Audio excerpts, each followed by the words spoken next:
Leon at kagalang-galang Raymond Francis Hustia na pinamumunuan ng ating pangalawang punong lungsod, kagalang-galang Robert Dodot Jaworski Jr. Kasama din natin ang tinatawa ng Ahensyang Pangnasyonal sa pangunguna ng DILG Pasig City Director Ms. Vita C. Martinez, Pasig City PNP Chief of Police, Police Colonel Celerino M. Sacro Jr. at Bureau of Fire Protection Pasig City Fire Director Superintendent Elaine Evangelista at ang mga opisyales ng Barangay San Jose sa pamumuno ni Kapitan Noel de la Cruz at konseho nito. Kasama rin natin ang mga miyembro ng Veterans Federation of the Philippines Pasig Chapter sa pamumuno ng kanilang Pasig District President Mr. Antonio M. Omulong at mga miyembro ng Grand Loya Soberana del Archipelago Filipino sa pamumuno ni Mr. Christian Lawrence. Isang mapagpalang araw sa lahat ng ating mga panauhin at ng iba't ibang sangay ng ating lungsod. Ngayon po ay itinagdiriwang natin ng ika-100 at 60 taong kaarawan ni God Andres Bonifacio, ang supremo ng kalipunan, bayaning nagbuwis ng kanyang buhay upang tayo ay magkamit ng kasaritan. Kaya ngayong araw, ating alalahanin at parangalan si God Andres Bonifacio. Bilang panimula, itoon po natin ang ating sarili sa dakilang likha para sa pag-aalay ng panalangin. Pamumunuan po ito ng inyong lingkod. Inaanyayahan po natin ang lahat na ilagay ang ating mga sarili sa mapagmahal na presensya ng mundo. Sa ngalan ng Ama, ng Anak at ng Espiritu Santo. Panginoon, pinupuri ka namin at pinasasalamatan. Patawad po sa lahat ng aming pagkakasala. Tapat po namin pinagsisisihan ang lahat. Salamat po sa lahat ng biyaya ng patuloy namin natatanggap mula sa iyo. Gawin mo po kaming tulad ni God Andres Bonifacio na matapang sa kahit na anong hamon ng buhay. Sa pagkakataong ito, hinihiling namin na samahan mo kami para sa matagumpay na programang pagbibigay-pugay at karangalan sa anak mong si Andres Bonifacio na nagsakripisyo ng kanyang buhay para sa kalayaan ng Pilipinas. Ang lahat po ng ito ay aming itinataas sa iyo, kasama ng Espiritu Santo, magpagwalang hanggan. Amen. Sa ngalan ng Ama, ng Anak, at ng Espiritu Santo. At ngayon, inaanyayahan po ang lahat na humarap sa ating pambansang watawat. Ilagay po natin ang ating kanang kamay sa kaliwang dibdib at awitin natin ng buong dangal ang lupang hinirang sa saliw ng Pasig City Band at pagkumpas si Maestro Ron Rich F. Rivera. Mga kababayan, ang pambansang awit ng Pilipinas.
Maaari na po tayong magsiupo.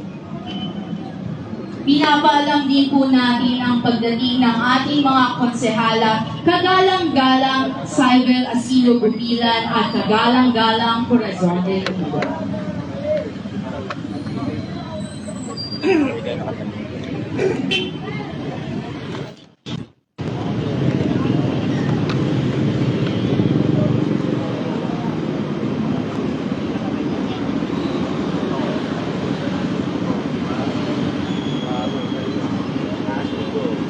Naririto na rin po ang ating konsehal, kagalang-galang Roderick Mario U. Gonzales. Maraming salamat po sa pagdalo sa ating pagbubuga. Bilang pagbubugay at pagbibigay karangalan ng pamahalaang lokal ng Lungsod Pasig, saksihan po natin ang pagpaparangal sa ating bayani ng ating lahi. Ngayon po ay ating balikan at alalahanin ang katapangan ni Kat Andres Bonifacio na inalay ang buhay sa ating mahal na bansang Pilipinas. Mula sa pamahalaang lokal ng Lungsod Pasig, Sangguniang Panlungsod, Nasyonal na Tanggapan at Barangay San Jose, matutunghayan po natin ang kanilang pag-aalay ng mga bulaklak sa dambana ni God Andres Bonifacio bilang tanda ng pagmamahal. Makakatulong po natin sa pag-aalay ng mga bulaklak ang mga tagabantay Pasig ng ating mahal na lungsod. Upang pamunahan ang ating pag-aalay, tinatawagan po natin ang pamahalaang lokal ng Lungsod Pasig sa pangunguna ng ating punong lungsod, kagalang-galang Victor Marelis Siglason.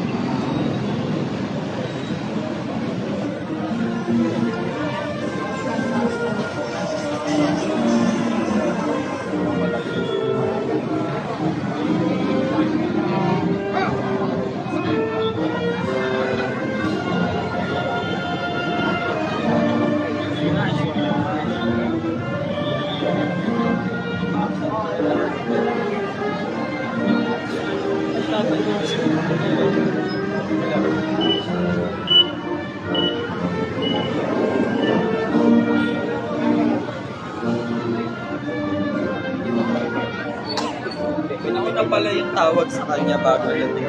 Naririto na rin po ang ating konsehal, kagalang-galang Marion Rosario and Martinez. Ano sa instant? Ikalawa naman po sa ating pag-aalay ay ang mga kinatawan ng ating mababang kapulungan ng distrito ng Pasig.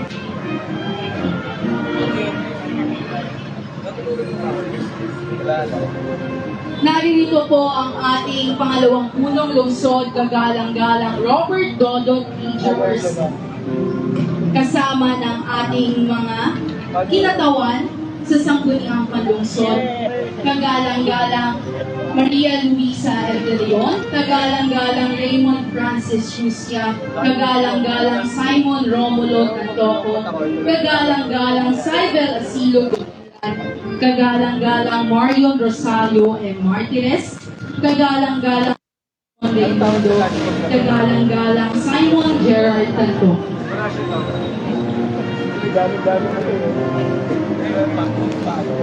Wait, bitawan.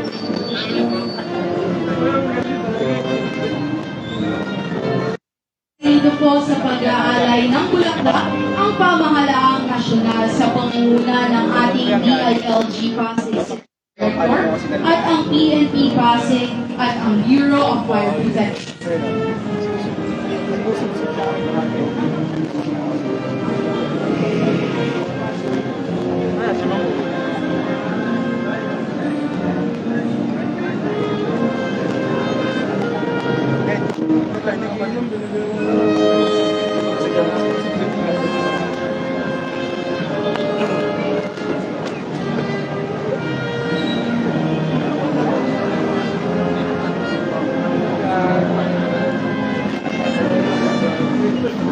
Naririto rin po ang mga non-government organizations, ang Veterans Federation of the Philippines Pasig Chapter sa pamumuno ng kanilang Pasig District President, Mr. Antonio M. Amulo, at Grand Logia Soberana del Archipiélago Filipino sa pamumuno ni Mr. Christian Lawrence Abel.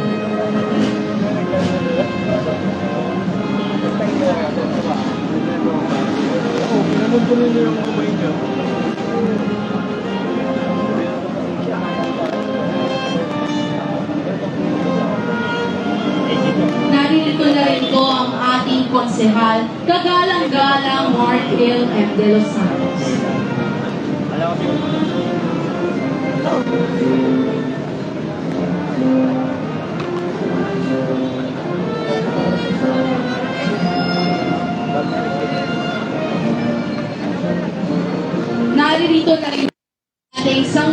Kabataan Federation President, gagalang-galang Kale C. Sustillas.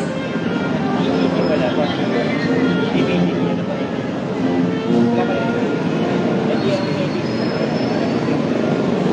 Wala rin pa. Kaya dulo? Okay, makapaan.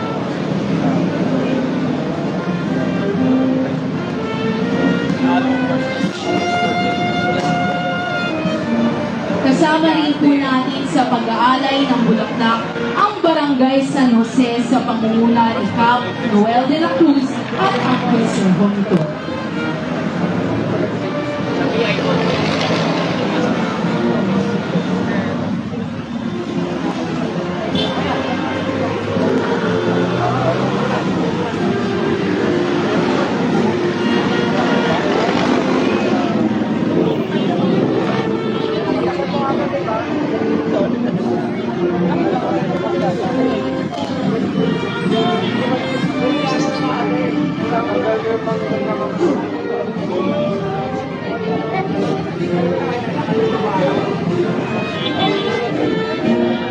Ipinanganak noong Nobyembre 30, 1863 sa Tondo, lungsod ng Maynila si Andres Bonifacio, ang ama ng himagsikan at revolusyong Pilipino, at kilala rin sa tawag na Supremo. Siya ay isang Pilipinong revolusyonaryo at bayani na nagtatag ng kataas-taasay, kagalang-galangan, katipunan ng mga anak ng bayan, o mas kilala bilang KKK. Isang lihim na lipunan na nakatuon sa pakikipaglaban sa mga Espanyol na sumakop sa Pilipinas noon. Tunay na biyaya siya ng Diyos sa buong Pilipinas, lalo na sa kanyang mga magulang na sina Santiago Bonifacio at Catalina de Castro. Si Andres ang isa sa mga unang nagkaroon ng malinaw na pananaw sa kung ano ang dapat na isang Pilipino ng ating bansa. Bagamat sa murang edad, siya'y nangungila sa kanyang mga magulang, ay tunay na naging magandang halimbawa ang Supremo ng pagiging isang Pilipino sa kabila ng kanyang kakulangan sa formal na edad. Tinuruan niya ang kanyang sarili at magsulat ng Espanyol at Tagalog. Kasama niyang sumulat ng mga aklat sina Victor Hugo, Jose Rizal at Eugene Sue. Sa tulong nito ay nagkaroon siya ng malalim na pag-unawa at interes sa mga usaping sosyal at historikal. Ang kanyang hangarin na mabago ang kalagayan ng kanyang mga kababayan sa ilalim ng kolonyalismo ang nagbigay daan sa pagsali niya sa La Liga Filipina. Samahang may layunin na pagkaisahin ang mga Pilipino upang makapagsimula ng reforma, maayos na edukasyon, kooperasyon at pagbuo sa bansa. Andres Bonifacio, matapang, may matayog na pagmamahal sa bayan at isang tunay na bayani ng bansa. Sa lahat ng mga nag-alay laklak, sa ating mga opisyal at mga na nagbigay ng kanilang panahon, maraming salamat po sa inyo. Bilang pagbibigay pugay sa ating Supremo ng mga katipunero, ay hahandugan tayo ng isang awitin mula sa mga awit ng alumni ng Himig Laboratorio na isang grupo ng mga awit, proyekto sa pamantasan ng lungsod ng Pasig at kabilang sa koro ng Capitolio High School. Ang grupo ay espesyal na binuo upang mag-alay ng awiting makabayan sa kaarawan ni God Andres Bonifacio. Ang kanilang awitin ay bunga ng paghahangad ng kalayaan para sa Pilipinas o ng himagsikan. Ito ay susundan ng paglalahad ng kasaysayan ng pantayo